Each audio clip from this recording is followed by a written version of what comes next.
आज मी तुम्हाला झटपट असं सोयाबीनची चटणी बनवून दाखवणार आहे। त्यासाठी बघा लोखंडी तवा गरम करत ठेवला आणि छोट्या छोट्या आकाराचे सोयाबीन घेतलेले, त्या वाटीच्या प्रमाण एक वाटीने ह्याला काय केलेलं आहे माहिती आहे का, सोयाबीनला वल्ल्या फडक्यानं स्वच्छ पुसून घेतलेलं आहे 2-3 वेळा आणि नंतर काय केलेलं थोडंसं फॅन खाली सुकवून घेतलेलं आहे। त्याला काय करायचं, गॅस आहे मीडियम, 1-2 मिनटं भाजायचं, त्याला तेल बिल काही वापरायचं नाही, असं डायरेक्ट भाजून घ्यायचं। मस्त असे बघा भाजून घेतलेले आहेत, असे डाग पडसतर चांगले भाजून घ्यायचे आणि ह्याला जे कपडा जे होता ना ओला करून कॉटनचा पिळून ह्याला पुसून घेतलेला आहे।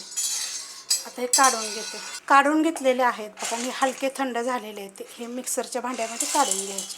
ह्याच्यामध्ये तिखटाप्रमाणे मिरच्या केलेल्या भाजून घेतलेल्या आहेत बघा, ह्या अशा पद्धतीत तेलाचा वापर नाही केलेला, नुसत्या भाजून घेतलेल्या आहेत। एक गड्डी लसूण, छोटा अर्धा चमचा मी जिरेपूड घेतलेली आहे।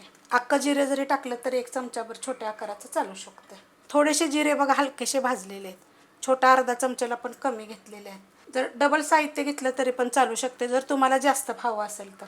चवीप्रमाणे मीठ टाकायचं, थोडीशी कोथिंबीर आणि एकदम थोडीशी मिरची पावडर टाकणार आहे, कलरवाली आहे ही। अर्धा लिंबाचा रस घेतलेला आहे, त्यातलं बी काढून घेतले मी। आता जर तुम्हाला लिंबू वापरायचं नसेल का नाही तर एवढाच तुकडा कैरीचा जरी टाकला तरी चालेल। बंद चालू करून मिक्सरला फिरवून घ्यायचे। बंद चालू करून 2च वेळा मी फिरवून घेतले, 2 ते 3 वेळा फिरवून घ्यायचं, एकदम फास्टमध्ये फिरवायचं नाही, बंद चालू करायचं। चटणी बघा किती छान झालेली आहे, इतकी छान लागते ना चवीला, खूप चविष्ट चटणी लागते। तुम्ही अशा पद्धतीने एकदा करून बघा।